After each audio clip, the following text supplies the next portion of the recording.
రాత్రి 10 గంటలు. చీకటి చుట్టుముట్టిన ఒక గ్రామం. పుఠిరెడ్డిపల్లి. వర్షం కురిసి ఆగిపోయింది. ఆకాశంలో మేఘాలు గర్జిస్తున్నాయి.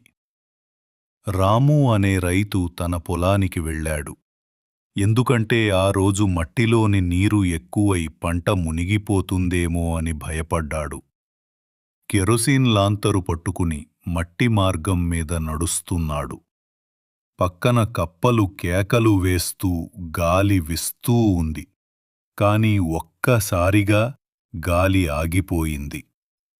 పక్షుల శబ్దం, కప్పల కేకలు అన్నీ ఆగిపోయాయి. రాము ఆగి వెనక్కి చూశాడు. ఎవరూ లేరు. కాని ఎవరో వెనక నడుస్తున్నట్టుంది. నీడలో ఎవరో పొలానికి దగ్గరగా రాగానే ఒక తెల్లని నీడ కదిలింది.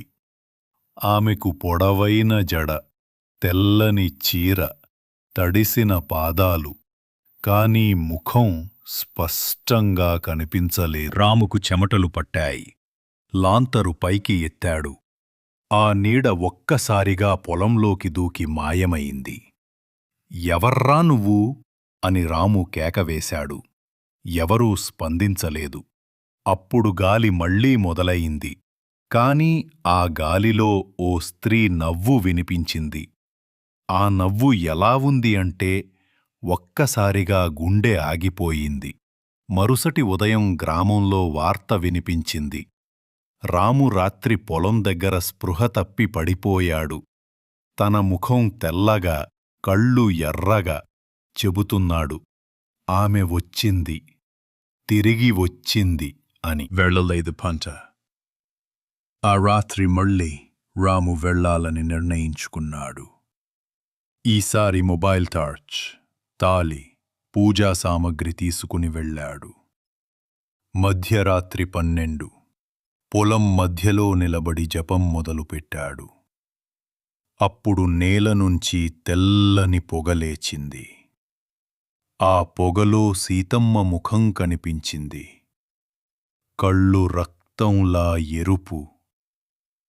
నన్ను ఎందుకు చంపావు రాము అని ఆమె గళం వినిపించింది.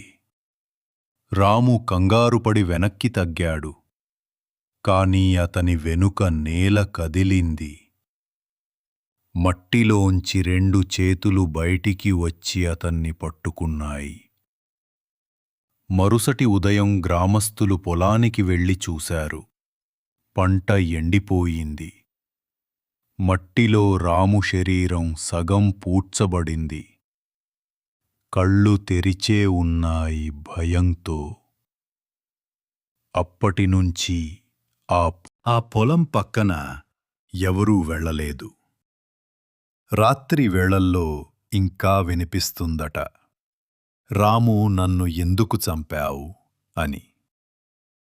ఈ స్టోరీ మీకు నచ్చినట్లయితే లైక్ చేసి సబ్స్క్రైబ్.